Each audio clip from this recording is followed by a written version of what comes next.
Salve, salve fiel nação corintiana, tá começando mais um Spotimão, o podcast pós-jogo da torcida corintiana. É nóis!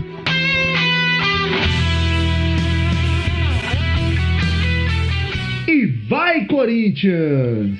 Fim de jogo na Neoquímica Arena, Corinthians 3, Juventude 1. Um excelente jogo, principalmente no segundo tempo da equipe do Corinthians.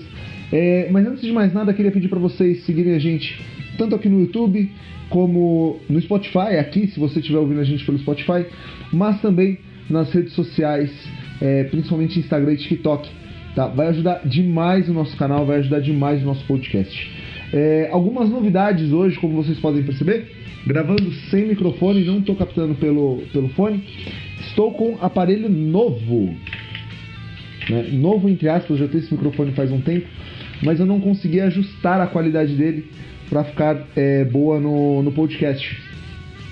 E depois de algumas tentativas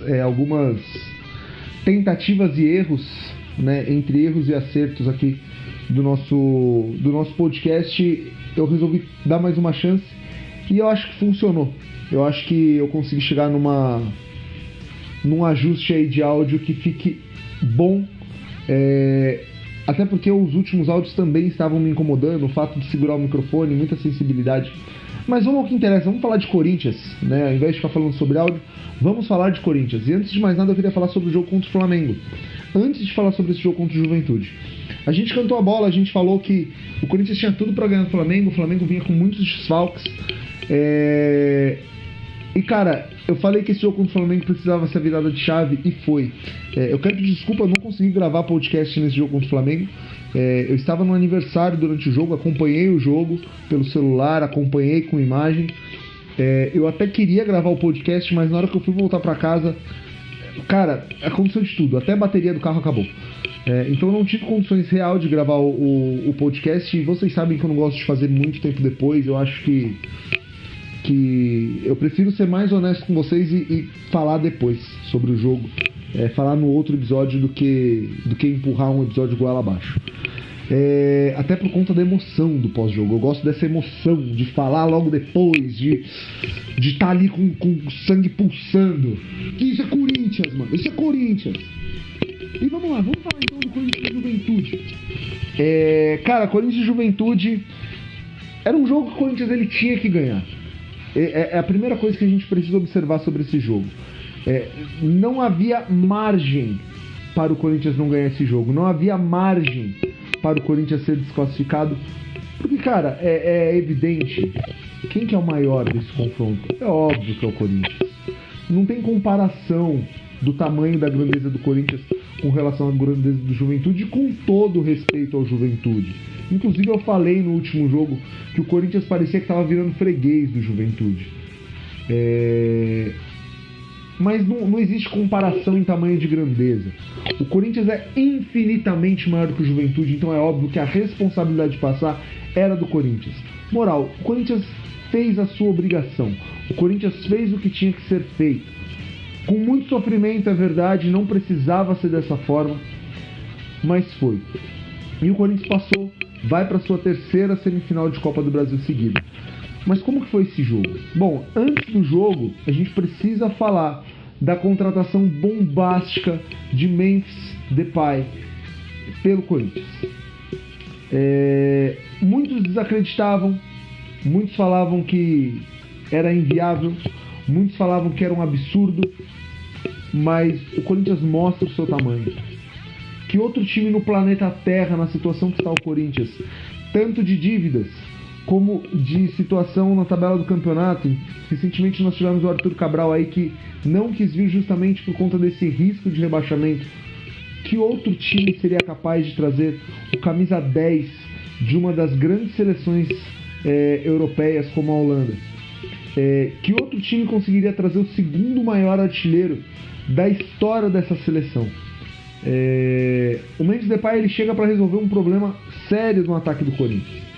Um problema de baixo rendimento, onde um time que tem os índices de criação do melhor ataque do Campeonato Brasileiro, que é o caso do Botafogo, o Corinthians tem índices de criação melhores do que o do Botafogo, mas tem um aproveitamento muito inferior.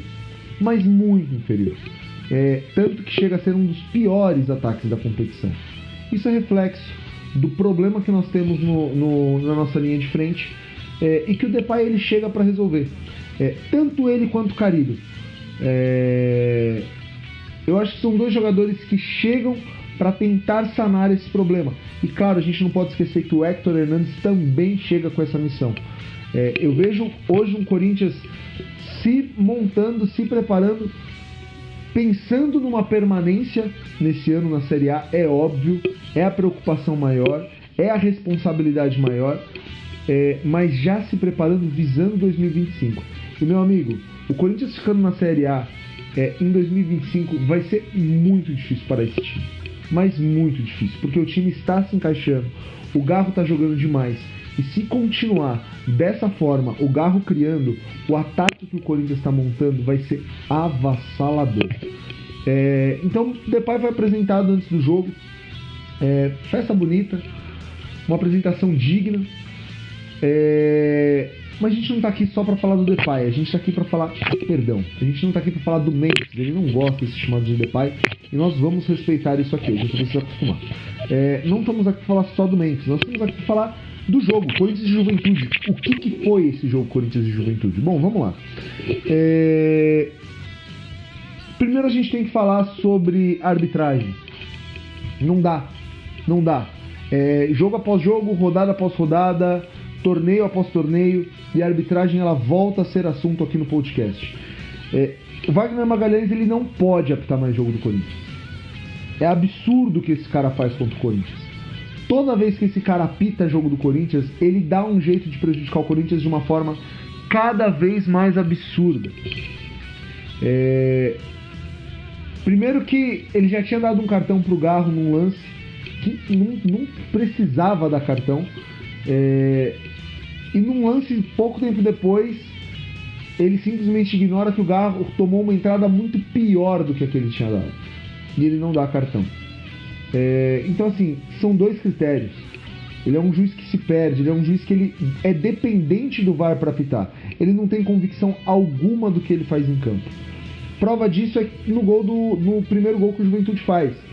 O Juventude teve um gol que foi anulado, onde o jogador do Juventude ele claramente dá uma solada no goleiro do Corinthians.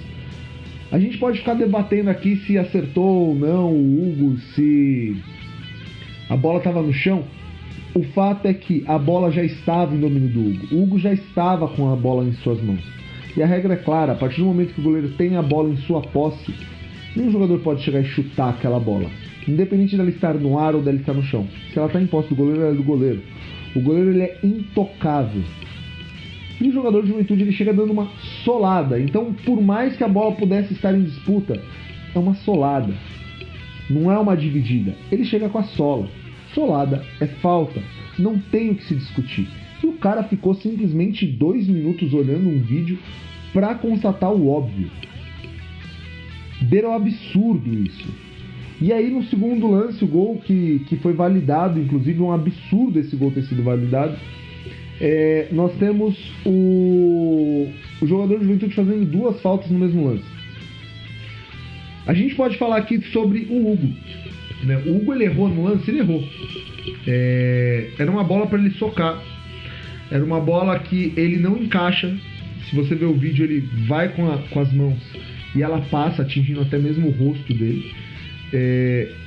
Mas acontece a falta.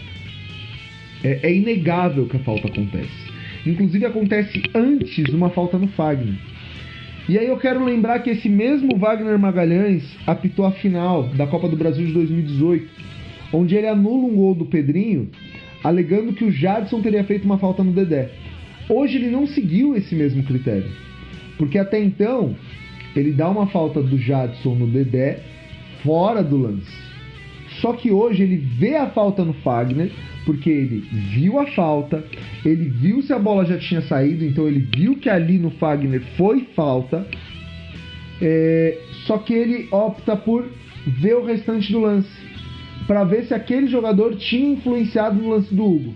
Wagner Magalhães, deixa eu te falar uma coisa, não é impedimento para você ver se o jogador participa ou não da jogada.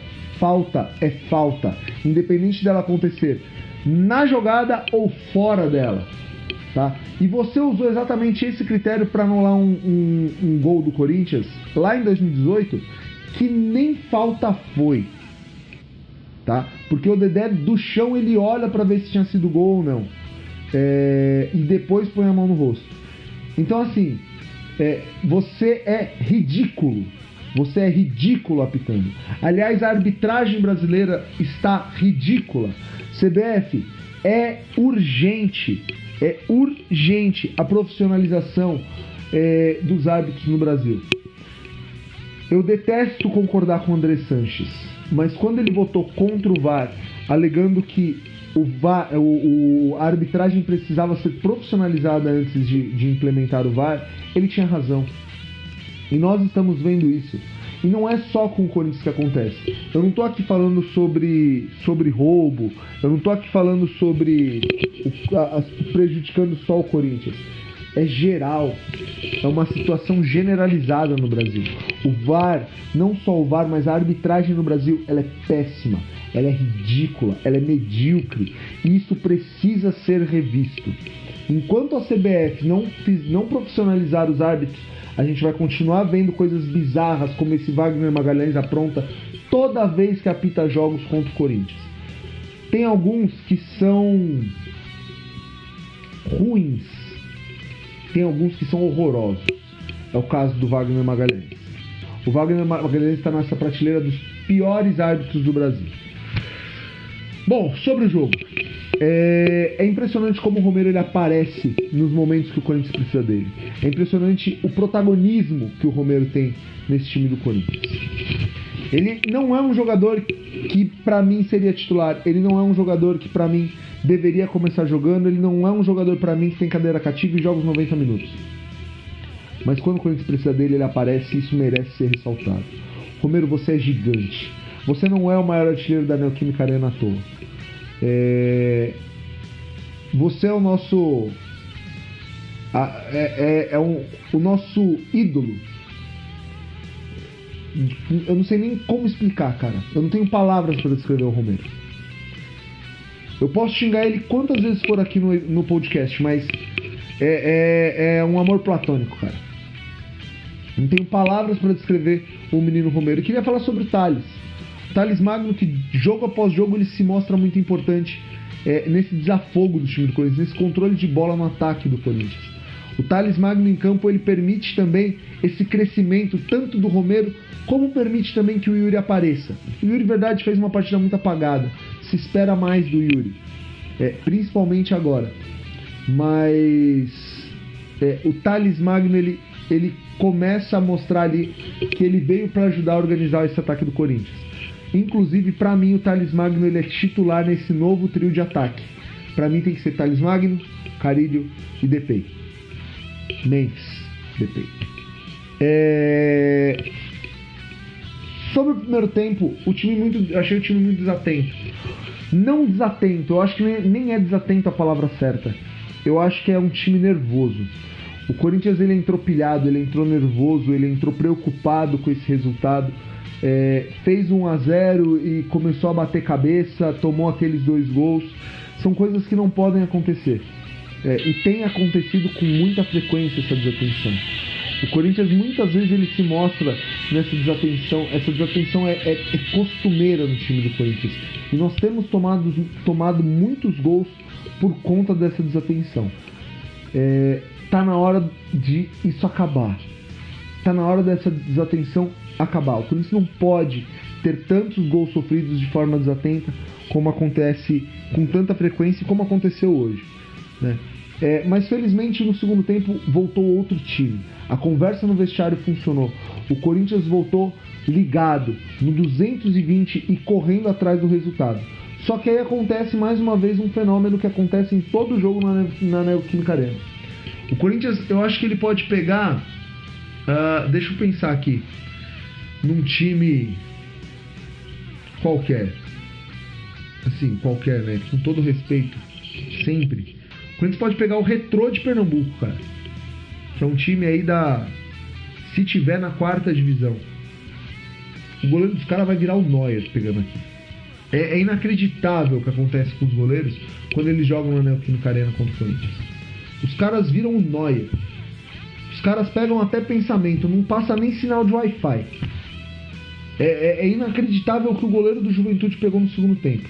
Em dado momento do jogo, o Corinthians tinha finalizado acho que umas 9 vezes, assim, no gol. Tá? Não são aqueles casos de finalizações aleatórias que vão totalmente para fora e a gente xinga o atacante. Não. Méritos do goleiro. Tá? O goleiro do Juventude pegou demais. Demais. Foi o cara da partida, foi o jogador mais importante do jogo. Beirando aí, cara, o inacreditável que ele fez. Vou até pegar aqui as estatísticas do jogo pra vocês. Só no segundo tempo, o goleiro fez 8 defesas. Cara, vocês têm dimensão disso? Que se não fosse esse goleiro do Juventude, o Corinthians poderia ter massacrado no segundo tempo. Massacrados. Foram 8 defesas, 2 gols saíram. Basicamente 10 finalizações no gol no segundo tempo. É verdade que tem algumas defesas que a gente não dá nem para considerar que são bolas fáceis. Mas não tira os méritos dele. Melhor jogador da partida, sem sombra de dúvidas hoje. Se eu não me engano é Gabriel o nome dele, né? Isso, Gabriel Vasconcelos, goleiro de Juventude. Mais uma vez um goleiro virando Neuer aqui na Neoquímica Arena. Mas a estrela do Garro brilhou. O Garro procurou o jogo durante os 90 minutos.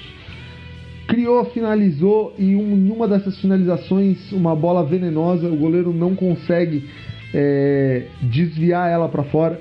Inclusive ela faz uma curva para dentro, acaba pegando ali na trave, o zagueiro do Juventude entra e acaba fazendo ali um gol contra. 2-1 pro Corinthians.